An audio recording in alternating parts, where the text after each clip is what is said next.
I said to her, if I'm going to lose my dad, I need to have the peace that I did everything I could do. Mindy Lefevers Hodge is sharing her family's ordeal. Her father, David, was suffering from non-Hodgkin's lymphoma. He had just finished chemo, and Mindy says he was one of the first patients to receive the COVID vaccine in January of 2021. In March of 2021, David contracted COVID. While he was in the hospital, Mindy was advocating for ivermectin.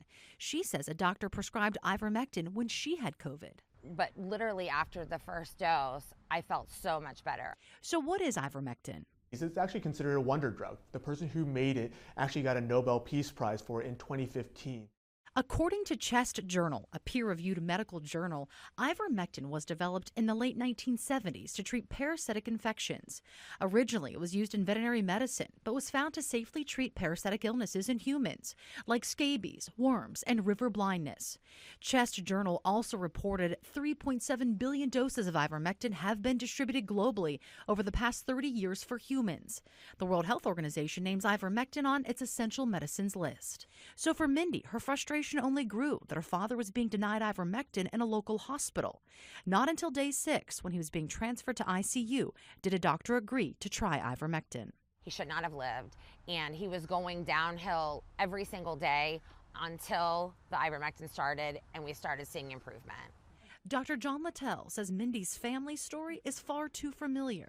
Hello, how are you? I know from my own experience that tens of thousands of Americans lost their lives because the medical profession refused to accept that there was effective early treatment. A bold statement from a local doctor who says he's treated some 3,000 patients with ivermectin and has seen its positive results. Dr. Littell has been a family physician since 1990, practicing in Kissimmee and Ocala. Littell says that he's got a target on his back for being so outspoken about ivermectin, but feels it's the right thing to do for his patients. I've already been suspended from one hospital and fined $500.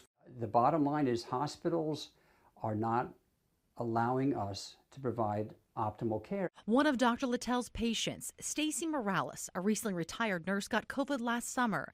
She decided against getting the vaccine for personal reasons. When her oxygen was low, she called Dr. Littell and was prescribed ivermectin instead of going to the hospital where she worked at the time. Within 2 hours, I was starting to breathe better. According to the FDA's website, it states, the FDA has not authorized or approved ivermectin for the treatment or prevention of COVID-19 in people or animals. Ivermectin has not been shown to be safe or effective for these indications. Emergency medicine physician Dr. Rajiv Bal explains the studies on ivermectin treating COVID-19 are just not sufficient enough. There's a number of physicians out there who will prescribe ivermectin. However, the vast majority are not prescribing it at this time because of the strong anecdotal studies that show that this medication hasn't been efficacious. It may show in the future that this medication is efficacious. However, at this time, we just don't have that evidence.